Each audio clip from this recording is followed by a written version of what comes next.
Hi friends, எல்லாரும் எப்படி இருக்கீங்க? உங்களெல்லாம் பார்த்து ரொம்ப நாள் ஆச்சு. கொஞ்சம் பிஸியா இருந்துட்டேன், அதான் வீடியோ போடல. வாங்க இன்னைக்கு கருணைக்கிழங்கு வச்சு ஒரு சூப்பரான சைட் டிஷ் பார்க்கலாம். இப்போ நான் என்ன பண்ணிருக்கேன்னு கேட்டீங்கன்னா, 1/2 கிலோல இருந்து 600 கிராம் வரைக்கும் கருணைக்கிழங்கு வாங்கி தோல் உரிச்சிட்டு பாருங்க இந்த மாதிரி கியூப்ஸ் பண்ணி வச்சிருக்கேன். இது வந்து உங்களுக்கு வேணும்னா நீங்க பெரிய பெரிய கியூப்ஸாவும் போட்டுக்கலாம், இல்ல அப்படின்னா சின்ன சின்ன கியூப்ஸாவும் போட்டுக்கலாம். இன்னைக்கு வந்து நான் மீடியம் சைஸ் கியூப் போட்டிருக்கேன். சோ இதை நான் வந்து சுடு தண்ணியில உப்பு போட்டு நல்லா வேக வச்சு எடுத்துட்டேன். இன்னைக்கு நம்ம போட்டிருக்கிறது வந்து கொஞ்சம் பெரிய பெரிய கியூப்ஸ் போட்டிருக்கோம் இல்லையா, அதனால கொஞ்சம் பார்த்து நல்லா வேக வச்சு எடுத்துக்கோங்க. எப்படி வேக வைக்கணும் அப்படின்னு கேட்டா, கருணைக்கிழங்கு வந்து அமுக்குனா சாஃப்டா இருக்கணும், ஆனா வந்து மசிஞ்சு மாவாயிடக்கூடாது, இதே மாதிரி இருக்கணும். ஸோ இது வெந்துடுச்சு, ஆனா வந்து மசியலை. ஸோ இந்த மாதிரியே தான் இருக்கணும். ஏன்னா ரொம்ப வெந்துருச்சு மசிஞ்சிருச்சு அப்படின்னா கிழங்கு வந்து உடஞ்சு போயிடும், அதுக்கப்புறம் வந்து தூள் தூளா ஆயிடும். ஸோ நம்ம எதிர்பார்க்குற மாதிரி ரெசிபி கிடைக்காது. அதனாலதான் இந்த மாதிரி கியூப்ஸ்ல இந்த அளவுல வேக வச்சு எடுத்துக்கணும்னு சொல்றேன். இப்போ நான் என்ன பண்ணிருக்கேன்னு பாத்தீங்கன்னா, கிழங்கு வேக வச்சு எடுத்தாச்சு. அடுத்தது ஒரு கடாயில இந்த கிழங்கு வந்து ஒரு 10 கிழங்கா நம்ம வேக வச்ச கிழங்கு வந்து இதுல ஃப்ரை பண்ணி எடுக்கணும். உங்களுக்கு எந்த அளவுக்கு எண்ணெய் வேணுமோ அந்த அளவுக்கு எண்ணெய் கடாயில ஊத்தி எண்ணெய் சூடாக்கிடுங்க. சோ இப்போ நான் ஊத்திருக்க எண்ணெய் சூடாயிடுச்சு. நான் வந்து இன்னைக்கு கடலை எண்ணெய் ஊத்திருக்கேன். நீங்க கடலை எண்ணெய், நல்லெண்ணெய், இல்ல உங்களுக்கு தேங்காய் எண்ணெய் பிடிக்கும்னா தேங்காய் எண்ணெய், இல்ல உங்க வீட்டுல வந்து குக்கிங் ஆயில் இருக்குன்னா நீங்க என்ன குக்கிங் ஆயில் யூஸ் பண்றீங்களோ அதை வந்து கடாயில போட்டு தேவையான அளவுக்கு பொரிக்கிற அளவுக்கு சூடு பண்ணிக்கோங்க. இப்போ எண்ணெய் நல்லா சூடாயிடுச்சு, நீங்க பாத்தீங்கன்னாலே தெரியும். இப்போ உங்க ஸ்டவ்வை சிம்ல போட்டுக்கோங்க. ஏன்னா வந்து கிழங்கு வந்து வேக வச்சு எடுத்துருக்கோம் இல்லையா, எப்படியும் கொஞ்சம் ஈரப்பசை இருக்கும். ஆனா வந்து நான் ஃபுல்லா வேக வச்சுட்டு தண்ணியை ட்ரைன் பண்ணி வச்சுட்டேன், இருந்தாலும் கொஞ்சம் ஈரப்பசை இருக்கும். ஸோ எண்ணெயில போடும்போது தெரிக்கும். அதனால ஸ்டவ்வை சிம்ல வச்சுக்கோங்க. சும்மா ஃபர்ஸ்ட் ஒரு 10 கிழங்கு எடுத்து இந்த எண்ணெயில போட்டுருங்க. ஸோ இந்த இது பண்ணும் போதே இன்னும் கொஞ்சம் போட்டுருங்க. இப்போ இதை வந்து நல்லா கிறிஸ்பியா வறுத்து எடுத்துக்கணும். இதே மாதிரி நம்ம வச்சிருக்க 1/2 கிலோ கிழங்கையும் கிறிஸ்பா வறுத்து எப்படி இருக்கு நான் காட்டுறேன். ஸோ நாம வந்து வேக வச்ச கருணைக்கிழங்க எண்ணெயில போட்டு பொரிச்சிட்டோம். நான் வந்து பொரிச்சு எடுத்துட்டேன். இதான் வந்து லாஸ்ட் பேட்ச். ஸோ இப்போ பார்த்தீங்கன்னா தெரியும், கருணைக்கிழங்கு வந்து இந்த மாதிரி தான் ரோஸ்ட் ஆகிருக்கணும். அதாவது வெளியில் மொறுன்னு இருக்கணும், அமுக்கி பார்த்தீங்கன்னா உள்ளே வெந்திருக்கணும். நம்ம ஸ்பூன் ஈஸியாக வந்து உள்ளே நுழையணும். ஸோ இந்த மாதிரி இருந்தால் தான் வெளியே கிறிஸ்பாகவும் உள்ளே வந்து நல்லா சாஃப்டாகவும் இருக்கும், டேஸ்ட்டும் அப்போ தான் நல்லா இருக்கும். ஸோ இந்த லாஸ்ட் பேட்ச் இன்னும் கொஞ்சம் மொறுன்னு ஆகட்டும். அதுக்குள்ளே நம்ம இந்த டிஷ்ஷுக்கு தேவையான ஒரு மசாலா அதை பார்த்துடலாம். இப்போ இந்த டிஷ்ஷுக்கு தேவையான மசாலா வந்து இதுதான். இதில் வந்து நான் என்ன போட்டிருக்கேன்னு பார்த்தீங்கன்னா, இப்போ நம்ம 1/2 கிலோ கருணைக்கிழங்கு வறுத்துட்டு இருக்கோம் இல்லையா, அதுக்கு 1/2 மூடி தேங்காய், மீடியம் சைஸ் தேங்காய்ல 1/2 மூடி தேங்காய், 1/2 ஸ்பூன் மிளகு, 1/2 ஸ்பூன் ஜீரகம், 1 ஸ்பூன் சோம்பு, 4ல இருந்து 5 பூண்டு, 1 இன்ச் இஞ்சி. ஸோ நான் வந்து இன்னைக்கு என்ன பண்ணிருக்கேன்னு கேட்டீங்கன்னா, 2 காஞ்ச மிளகாயும் கூட போட்டு அரைச்சி வச்சிருக்கேன். இதுல வந்து 1 டிராப் தண்ணி கூட விடல. இதை வந்து இந்த மாதிரி தூளா பாருங்க. ஸோ நம்ம வந்து பேஸ்ட் மாதிரி அரைக்காம தண்ணி எதுவுமே ஊற்ற வேண்டாம்.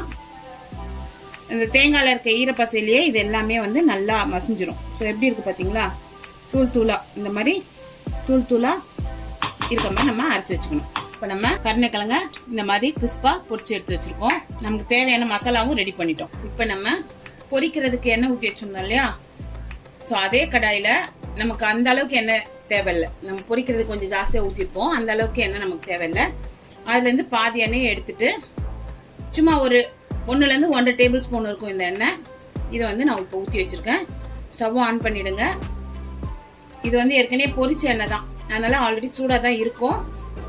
இப்போ நம்ம என்ன பண்ணணும்னு கேட்டிங்கன்னா, ஃபர்ஸ்ட் நம்ம வறுத்து வச்சிருக்கோம் இல்லையா, இந்த கிழங்கு வந்து இந்த எண்ணெயில சேர்த்துடணும். ஸோ இந்த ப்ரொசீஜர் பண்ணும் போது நீங்கள் ஸ்டவ்வை வந்து சிம்மில் போட்டுக்கோங்க. ஏற்கனவே நம்ம கிழங்கு வேக வைக்கும் போது உப்பு போட்டு தான் வேக வச்சுருப்போம், அதனால உப்பு கொஞ்சம் பார்த்து போட்டுக்கோங்க. நான் வந்து இதுக்கு இப்போ ஒரு 1/2 ஸ்பூன் உப்பு போட்டிருக்கேன். அடுத்தது இந்த டிஷ்ஷுக்கு தேவையான மசாலா. இதுக்கு மசாலா வந்து ரொம்ப ஜாஸ்தி தேவையில்லைங்க. 1/2 ஸ்பூன் மஞ்சத்தூள், 1/2லேருந்து 3/4 ஸ்பூன் காரத்துக்கு ஏற்ற மாதிரி வரமிளகாத்தூள். ஸோ இது 2 தான் மெயினா இந்த டிஷ்ஷுக்கு தேவையான மசாலா. உங்களுக்கு கரம் மசாலாவோட ஃப்ளேவர் டேஸ்ட் பிடிக்கும் அப்படின்னா 1/4 ஸ்பூன் கரம் மசாலா போட்டுக்கலாம். ஆனால் ஒரிஜினல் ஃப்ளேவர் வந்து வெறும் உப்பு, மஞ்சத்தூள், இந்த வரமிளகா இதுதான். ஸோ இப்போ இதை போட்டோன்னா இன்னும் நம்மளோட ஸ்டவ் வந்து சிம்மில் தான் இருக்கு. அதோடையே நம்ம வந்து இந்த கிழங்கோட இந்த மசாலாவை வந்து நல்லா பரட்டி விட்டுடலாம். எப்பயுமே கருணைக்கிழங்கு வாங்கும் போது கடையில பழைய கிழங்கா கேட்டு வாங்குங்க.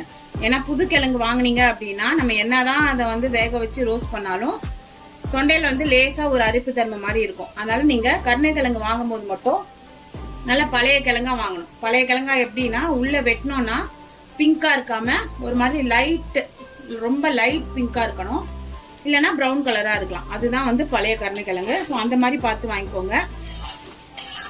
இப்போ நம்ம மசாலா வந்து இதோட போட்டு பரட்டிட்டோம். அடுத்தது நம்ம அரைச்சி வச்சிருக்கோம் இல்லையா இந்த தேங்காய், நம்ம தூள் தூளா பவுடரா அரைச்சி வச்சிருக்கோம்ல. ஸோ இந்த தேங்காவையும் இப்போ இது மேலேயே சேர்த்துடலாம். ஸோ ஸ்டவ் இன்னுமே சிம்ல தாங்க இருக்கு. இப்போ நம்ம அரைச்ச தேங்காவையும் இதோட சேர்த்துட்டோம். இப்போ நம்ம ஸ்டவ் சிம்லயே இருக்கட்டும். நம்ம கருணைக்கிழங்கு இருக்கு இல்லையா அடியில், அதோட இந்த தேங்காய் வந்து நல்லா மிக்ஸ் பண்ணி விடுங்க. எல்லா பக்கமும் மிக்ஸ் ஆகணும். ஸோ ஒரு பக்கம் மிக்ஸ் ஆகி ஒரு பக்கம் மிக்ஸ் ஆகாமல் இருந்ததுன்னா நமக்கு அந்த ஃப்ளேவர் வந்து ஃபுல்லாக கிடைக்காது, இறங்காது. அதனால இந்த கருணைக்கிழங்கோட இந்த தேங்காய் பவுடரை வந்து நல்லா மிக்ஸ் பண்ணி விட்டுடலாம். நம்ம ஸ்டவ்வை வந்து இனிமே ஃபுல்லாவோ இல்லை மீடியம்லோ வைக்கணும்னு அவசியம் இல்லை, சிம்லேயே இருக்கட்டும்.